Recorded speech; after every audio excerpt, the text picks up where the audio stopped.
Welcome back. अब जरा जिक्र करेंगे कि सेनेट में एक बिल पेश हुआ जिसमें यह कहा गया कि सुप्रीम कोर्ट के जजेस की तादाद में इजाफा किया जाए। सेनेटर अब्दुल कादिर ने यह बिल पेश किया है। इस हवाले से बात करेंगे। पैनलिस्ट में हमारे साथ मौजूद हैं सनाउल्लाह खान, सलमान अनीस, मोहम्मद इमरान और उमर दराज गोंदल। तमाम पैनलिस्ट को वेलकम करूंगा।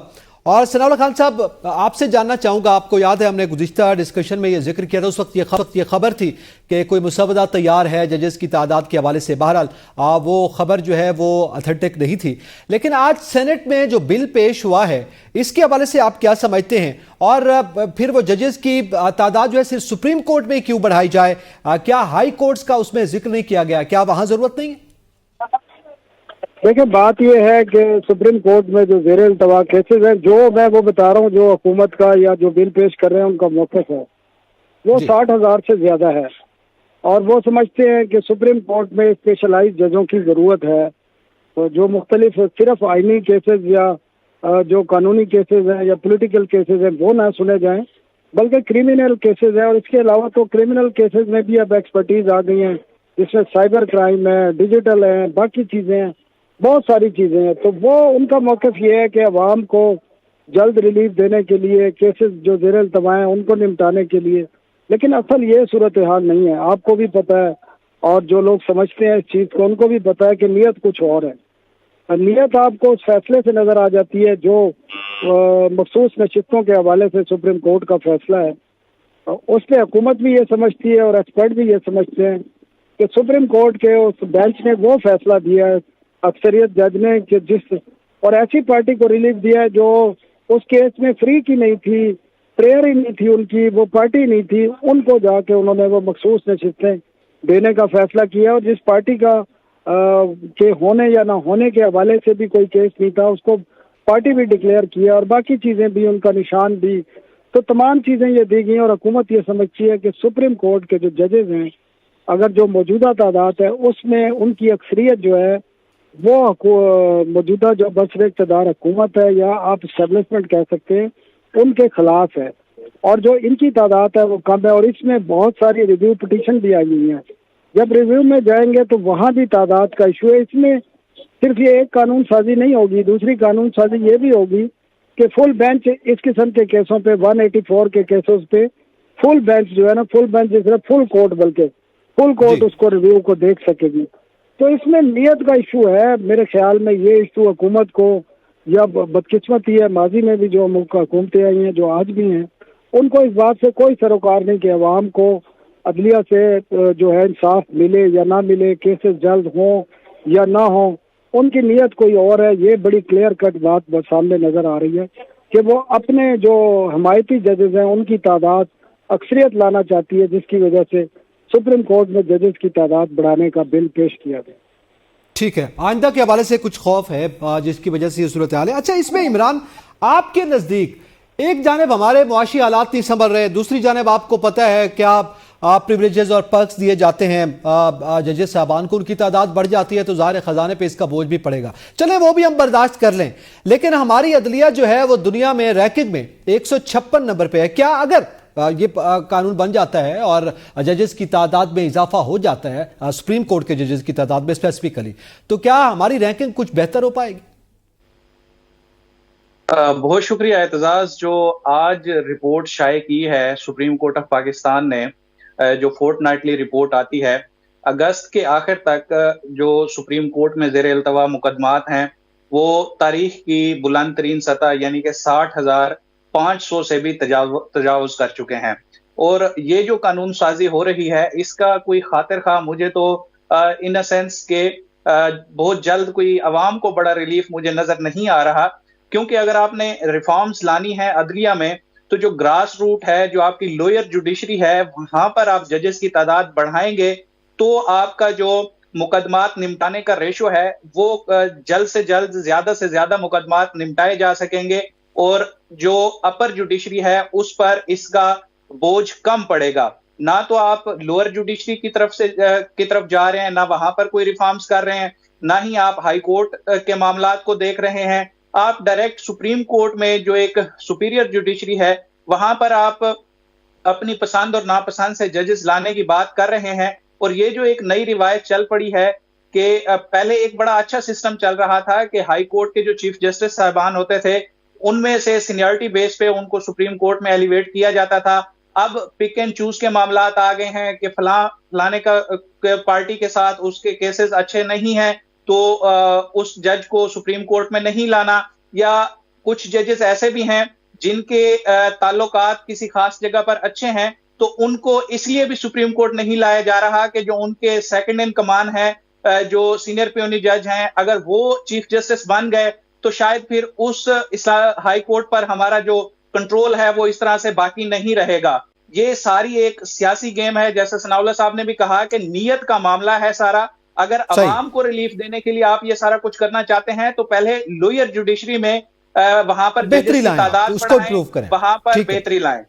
आप जाहिर है वहां से ही सूरत हाल, आम आदमी का कंसर्न वैसे लोअर जुडिशरी से ज्यादा है, उसके बाद वो हाई कोर्ट सुप्रीम कोर्ट भी जाते हैं। लेकिन सलमान साहब एक और बिल भी पेश हुआ है सेनेट में और वो ये है कि इस्लामाबाद में वफाकी दारुल हुकूमत में जलसा करने पर, एक बार जलसा करने पर 3 साल, दूसरी बार जलसा करने पर 10 साल कैद की सजा हो सकती है। सर ये क्या है, एक जमहूरी मुल्क में जलसा करने पर पाबंदी और उस पर बाकायदा सेनेट में जो कि जमहूरियत की अलामत है, जो कि अवाम का नुमाइंदा हमारे पास ऐवान है, और वहां से ये आवाज सामने आ रही है। जी बिल्कुल तकलीफ दे मामलात हैं। जी देखें, बात यह है कि जब गवर्नमेंट्स अपोजिशन में होती हैं, जब उनके पास इक़्तिदार नहीं होता तो वो जलसे भी करना चाहती हैं, अपनी आवाज़ लोगों तक पहुंचाना भी चाहती हैं, और जब वो गवर्नमेंट में आ जाती हैं तो वो ये चाहती हैं कि उनके ऊपर किसी किस्म की कोई तनकीद ना हो, लोग बाहर ना निकलें, प्रोटेस्ट ना करें। That is one part of the story. लेकिन अब जिस स्पेसिफिक तनाजुर के अंदर आप बात कर रहे हैं, देखें इस्लामाबाद में जलसे हो रहे हैं, एक नहीं मुतअद्दिद हुए हैं, और 1 महीने 2 महीने से नहीं, जब से गवर्नमेंट आई है उस वक्त से चल रहे हैं। तहरीक लब्बैक पाकिस्तान वाले यहाँ पे आए हैं, जमात इस्लामी वाले यहाँ पे आए हैं, उसके बाद 2-3 दफ़ा कॉल दी जमीयत उलमा इस्लाम ने, फजलुर रहमान साहब जो हैं ही वॉज वेरी एक्टिव। तो ऐसा नहीं है। और उसके बाद जो लोअर लेवल की कांग्रेगेशंस हैं, अगर बड़े जलसे ना भी हुए हों तो पीटीआई कहीं ना कहीं इकट्ठी होती रहती है किसी न किसी बहाने से। तो ऐसा नहीं है कि एक कंप्लीट ब्लैंकेट बैन है जलसों के ऊपर या लोगों को इकट्ठे नहीं होने दिया जा रहा। आप जिन चीज़ों की तरफ इशारा कर रहे हैं वो सिर्फ एक पॉलिटिकल पार्टी की तरफ है और उनको रोकने की कोशिश है और उनको कॉर्डन ऑफ करने की कोशिश है, और वो बेसिकली उनकी अपनी हरकतों की वजह से है। हमने नहीं कहा था आप 9 मई के जैसे वाकयात करें और जाके हुकूमत की तनसीबात को आग लगाएं। तो जब आप इस किस्म के काम करते हैं और आपके बानी के केसेस अदालतों में पेंडिंग हैं और मामलात के ऊपर अभी अफाम तफहीम चल रही है कि इस मामले का, इस शख्सियत का, इस पॉलिटिकल पार्टी का करना क्या है, तो वहाँ पे यकीनन जो गवर्नमेंट की रिजर्वेशंस हैं वो होती हैं और वो हक बजानिब हैं। उसके बाद ये कि जो सिक्योरिटी की रिपोर्ट्स हैं आपने उनके ऊपर चलना होता है। आप सिंगल हैंडेडली किसी एक की मंशा के ऊपर नहीं जा सकते। तो नंबर 1 कि ऐसा नहीं है कि लोगों को एहतजाज नहीं किया जाने दिया जा रहा। लोग एहतजाज बिल्कुल कर रहे हैं, गैदर भी हो रहे हैं, कांग्रेगेशंस भी हो रही हैं, और जिन लोगों की बात में वजन है, लॉजिक है, रीजनिंग है, उनके साथ जो है वो मुज़ाकरात भी किए जाते हैं। ऑन द कॉन्ट्ररी वो पॉलिटिकल पार्टीज जो गाहे बगाहे अपने आप को पावर ऑफ स्ट्रेंथ की वजह से बढ़ के मारती रही हैं, गवर्नमेंट को हरास करती रही हैं, लोगों को इंतशार की तरफ और जहन साजी की तरफ लेके जाती रही हैं, वहां पे कुछ रिजर्वेशंस हैं। ठीक है, उनकी वजह से ये है। ठीक है, एक खास जमात का आप जिक्र कर रहे हैं, उनकी वजह से है। एहतजाज तो नहीं रुके हुए शायद, नहीं वो तो बिल पेश हुआ है ना अभी, तो वो तो सूरत हाल एक मुख्तलिफ हो जाएगी, सबके लिए हो जाएगा। लेकिन चले अब जरा उमर दराज गुजर साहब, मैं आपसे जानना चाहूंगा, ये क्लियर कर दीजिएगा, अगर इस बिल पे भी कोई मूवमेंट आगे होती है, कोई प्रोसेस आगे बढ़ता है, तो फिर क्या सूरत हाल, इसके नतायज क्या होंगे? और इसके साथ साथ आपको पता है यहाँ नेट बंद है, यहाँ पे पीका एक्ट भी मौजूद है, हतक इज्जत का कानून भी मौजूद है, फिर आप किसी खास जमात का जैसे वो जिक्र कर रहे हैं तो फिर दफ़ा 144 भी यहाँ पे नाफिज हो जाता है, तो वो सारी हमारे पास कवानीन भी मौजूद हैं। इसकी क्यों जरूरत पेश आ रही है? और जो बात अभी सलमान साहब कर रहे हैं इस हवाले से भी बता दीजिएगा। अच्छा, मैं नंबर 1 तो जो तमाम बाकी जो कोलीग्स ने बात की है मैं वही बात करना चाह रहा हूँ। एक तो टाइम बड़ा इंपॉर्टेंट है, जिस टाइम के ऊपर ये गवर्नमेंट करना चाह रही है, नंबर 1। नंबर 2, गवर्नमेंट की इंटेंशन के ऊपर मैं आपको एक मिसाल दे देता हूं, जिसके बाद हम जाहिर है कि हम इंसानी वो नीयत को किसी पैमाने पे इस तरह से पढ़ सकते हैं ना उनके अमाल की बुनियाद के ऊपर।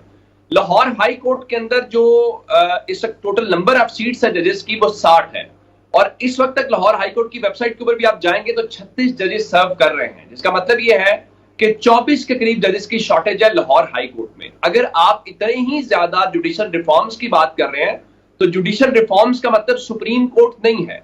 जुडिशल रिफॉर्म स्टार्ट होती हैं लोअर जुडिशरी से, जहां पे आपके मैजिस्ट्रेट से काम शुरू होता है। तो आप मुझे बता दें, मुस्लिम लीग नून की पंजाब में हुकूमत है, पंजाब के अंदर लोअर जुडिशरी में रिफॉर्म्स के लिए या अदालतों में इजाफे के लिए या अमले में इजाफे के लिए या उनके बजट में इजाफे के लिए क्या कुछ किया गया है, हम उसको देख लेते हैं। उसके बाद हाई कोर्ट में आ जाते हैं, तो हाई कोर्ट की बुनियाद के ऊपर ये आप उसको देख लीजिए। आगे चलते हैं, आगे चल के सुप्रीम कोर्ट में मिसाल के तौर के ऊपर ये कैसे तय हो गया है कि अगर हम मजीद 7 जजेस ऐड कर देंगे तो जो पेंडेंसी ऑफ केसेस है वो कम हो जाएगी।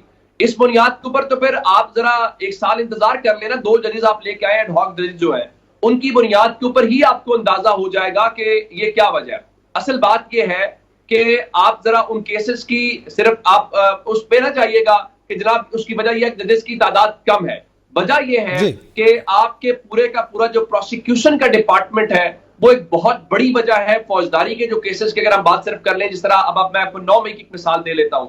अब आप कहेंगे कि अदालतें डिसाइड नहीं कर रही 9 मई के केसेस को। लाहौर के अंदर आपने 4 जज तब्दील हो गए, प्रोसिक्यूशन कहती है रिकॉर्ड नहीं है, एट द एंड बात किस ऊपर आएगी? तो ये सिर्फ ये कह देना कि जी जजेस की तादाद कम है, जी जुडिशियल रिफॉर्म्स लेके आ जाएंगे तो केसेस की तादाद कम हो जाएगी। मेरा ख्याल है हम एक्चुअल उस प्रॉब्लम को समझ नहीं पा रहे। मैं आपको एक मिसाल देता हूं, मैं चूंकि लॉ का स्टूडेंट होने के नाते आपको पता है कि एक जज के सामने कितने केसेस लगे होते हैं। अगर हम इस आर्गुमेंट को भी बुनियाद बना लें कि क्या ज्यादा केसेस जो है वो पेंडिंग सुप्रीम कोर्ट में है या लोअर जुडिशरी में है, मैं आपको लोअर जुडिशरी की मिसाल दूं तो 100 केसेस लगे होते हैं जज के सामने रोजाना की बुनियाद के ऊपर। 100 केसेस का मतलब ये है कि वो अगर 8 घंटे की ड्यूटी जज पूरी की पूरी करे, यानी 60 मिनट के हिसाब से, तो 200 उसको 400 उसको आप जरब दे लें 60 के साथ, तो आपको मल्टीप्लाई बाय 60 कर लें तो आपको बिल्कुल डबल से ट्रिपल टाइम चाहिए। या कुछ हवाले से आप देखेंगे तो वो उसका केस कॉल करना आ जाके 1-1.5 मिनट बनता है। तो हुजूर आपने इंसाफ फराहम करना है लोगों के उन मामलात को जो चीजें कुछ भी नहीं होती वो सुप्रीम कोर्ट क्यों जाती हैं, क्योंकि नीचे उनको उस तरह केसेस को सुने नहीं जाता। तो प्रॉब्लम है लोअर जुडिशरी में रिफॉर्म की जरूरत है। लोअर जुडिशरी पे फोकस करें, फिर हम यकीन करेंगे कि आप जुडिशियल रिफॉर्म्स लेके आना चाहते हैं। ये पॉलिटिकल स्टंट है, उस फैसले को गैर मौसर वही बात, नियत वाली बात जैसे इब्तिदा में की गई कि नियत का मामला है, बुनियादी तौर पर मामलात कुछ और जो हैं वो हुकूमत के सामने हैं, कुछ और तशवीश है। अच्छा, मैं सनाउल्लाह साहब आपसे यह भी जानना चाहूंगा, ये जो बिल, ये 3 साल कैद और 10 साल कैद और जलसा करने पर वफाकी दारुल हुकूमत में, इस हवाले से भी कमेंट कीजिएगा। हमने दूसरा, अगर इस तरह के कवानीन जो लाए जा रहे हैं, क्या हुकूमत ये नहीं जानती कल को वो भी अपोजिशन में होंगे और उनको भी इनका सामना करना पड़ेगा अगर ये कानून साजी हो जाती है? देखिए, इसको अगर आर्टिकल 19 की देखें तो लोगों को पुरअमन एहतजाज का हक हासिल है और होना भी चाहिए। लेकिन आप मुझे बताएं, इस्लामाबाद में कौन सा दिन है मेरा और आपका राइट मुझे क्यों रोक दिया जाता है? मैं अगर एहतजाज नहीं करना चाहता, मेरा रास्ता क्यों बंद कर दिया जाता है? आप देखें, आपने अगर पार्लियामेंट जाना है एज ए जर्नलिस्ट, आपने कवरेज के लिए, तो कंटेनर लगे हुए हैं हर तरफ। कभी फैजाबाद बंद है, कभी ब्लू एरिया बंद है, कभी कश्मीर हाईवे बंद है, कभी, और ये रोजाना की बुनियाद पे है। मैं ये नहीं कहता कि जनाब इस किस्म का कानून आना चाहिए, लेकिन लोगों का जो राइट ऑफ वे है उसको किस सूरत में क्यों बंद किया जाता है? लोगों का भी हक है कि उनको इजी एक्सेस हासिल हो, रास्ते खुले हों। आप कोई जगह मुख्तस कर देना जहाँ पर सारी दुनिया में होता है। वेस्ट में तो होता है, खैर वो मौजूद लोग हैं।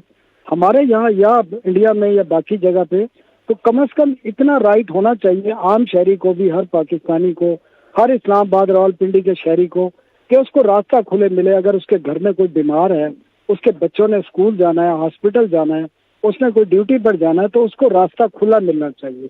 अब आपको पता है कहाँ रास्ता खुला मिलता है? ये 2013-14 का जो धरना था उससे शुरू हो जाए, उसके बाद TLP के धरने कैसे होते हैं आपको पता है।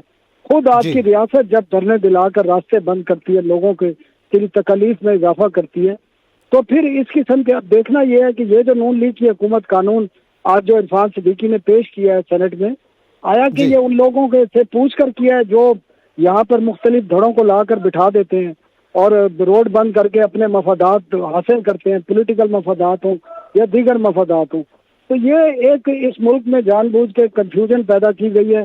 पब्लिक का जो इंटरेस्ट है, पब्लिक के इंटरेस्ट पे किसी को कोई सरोकार नहीं है। ये पब्लिक का इंटरेस्ट प्रायोरिटी नहीं है।